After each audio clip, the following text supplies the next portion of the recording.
Hi, my name is Jennifer Luarca, and I am an academic coach at the Learning Center. This short video is going to go through a few different perspectives of time to allow you to think about how you can manage your time from these different angles so that you can achieve success in your courses. We're going to talk through using a monthly calendar, then creating weekly schedules, and finally, how to make to-do lists so that your daily routine feeds into that weekly routine, which will ultimately have you reaching your academic goals throughout the semester. First, we want to talk about understanding the big picture. Having an idea of when your exams, papers, projects are due, and how that bumps up against your personal life can really help you get a grip on everything you're expected to accomplish throughout the semester. So we want to use a calendar that has a monthly view. I'm just opening up my calendar so I can show you. We want to see that month at a glance. This is for February. What are all those dates, right? What do we have coming up? And how does that look from an academic perspective, but also from a personal perspective? In order to build this effectively, we want to be really, really aware of, what's going on. And the first place to look is our academic calendar to see when our important campus dates are. These campus dates are for spring 2022. This video you may be watching and you may not be in that semester. So if you're curious about the semester that you're in, you can Google academic calendar at CSULB and you'll be taken to a page that has a list of academic years. You click in and that will give you all of your important academic dates for that semester. So when we're looking at this, we want to know, when does school start? When does it end? When are finals? Are there any breaks or holidays where the campus is closed? This just helps lay the groundwork for where are we supposed to be, where are we expected to be, and when are we taking our finals? We want to plug that into our monthly calendar right away. Next, by the end of the first week, hopefully you've been to class and you've been able to get your syllabi. What we want to do with that is not just leave those syllabi in their folders or in our physical folders if we print them out. We want to go through them and we want to pull out any big point items. So exams, papers, projects, presentations, those really, really big point items that build our grade.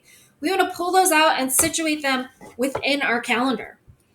When are our midterms going to be? When are our papers due? And ultimately, when are our finals? We want to be aware of that from the very beginning so that we know how life is going to look. Is it going to be really busy at certain times? Most likely, yes. Is it going to be lighter at times? Yes. This awareness allows us to think about how we're going to spread or break up our study throughout the weeks to really get the time and attention we need in order to meet our big picture goals. And finally, we're people too, right? We have personal lives and we want to know how those personal lives are going to work or not work maybe with our academic life. So thinking about, spring, do we have holidays? Do we have birthdays, celebrations, weddings? Who knows, right? What's coming up in spring? And plop those into your monthly calendar as well. I know that one thing that gets a lot of people, if you celebrate Mother's Day, usually that's right before finals. So being aware that Sunday before finals, you might be with your family and not able to study. Knowing that is fine. It's fine to do that. And we encourage you to do that because that's what allows you to stay balanced. But we can only manage that effectively from an academic perspective if we know ahead of time, and then we can spread our study out around those events. So getting all of those important days in your calendar is really, really critical to achieving balance and maintaining academic success. Now we're going to talk through creating a weekly schedule. And this is really centered on making sure that you have a routine that honors your academic life, right? We don't want to just study right before an exam. That is using mainly our short-term memory, and it's not allowing us to learn deep enough to perform well consistently. What we want to do is see this content on a regular basis so that we're building long-term memories, really solid understanding, so our performance on exams is great, right? We're able to get those A's that we want. So creating a weekly routine requires us to know when and where we are throughout the week, what our obligations are, and then structuring our study time around those obligations. So we want to think about, when are your classes, right? That's one thing that's solid that we know every week, certain days and times we're in class. We want to put that on our weekly schedule. Also, because this semester and some of our future semesters might be a little in person, a little virtual. We want to know that too, right? For us this semester, we're virtual until the 7th of February. We want to be aware of that. And then once we're in person, we want to know, where are we going? Where are our classes at?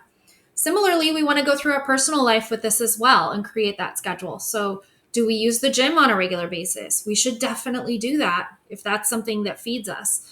So, we want to carve out that time throughout the day to get to the gym.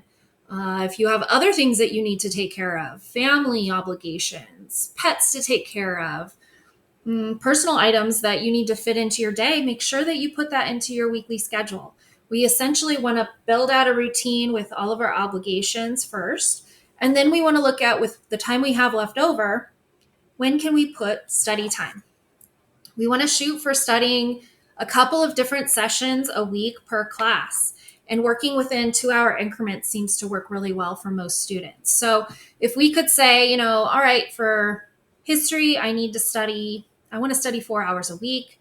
I'm going to study Mondays and Wednesdays from 2 to 4, and putting that on our weekly routine, and then trying to live that as best we can. That's going to allow us to start to get into a groove of learning and processing information effectively so we can perform really well on exams. Okay. Yeah.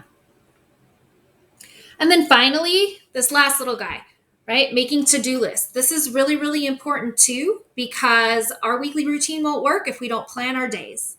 We need to plan on a daily basis what we are up against, what we need to take care of tomorrow to make it work.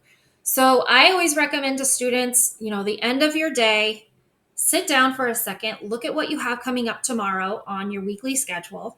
Maybe take a glance at that monthly calendar. Say, okay, I have a test coming up in a week. I'm going to study Mondays and Wednesdays. Today is Tuesday, so tomorrow's a study session. What do I need to take care of in regards to this class, right? And writing it down, a little to-do items. Maybe I need to review my notes. Maybe I need to complete an assignment. Maybe I need to do some reading or watching some videos. We want to put that on our to-do list so that tomorrow, when we sit down to study, we're not wondering where to start and we're not kind of lost. We know exactly where to begin and what we need to take care of. So planning our days out like this can really, really help us with focus, with motivation. But also, if we happen to have some extra time pop up in the middle of the day, maybe a class is canceled or a meeting gets canceled, we can pull out our to-do list and we can be effective time managers by saying, what can I cross off this list? So similarly to planning our academic life, we want to plan our personal life too. So if we have to mail a rent check, or if we have to pick something up from the store, we have to make a phone call, we want to write those on our to-do list as well, so that in one place we see all the things we need to accomplish throughout the day.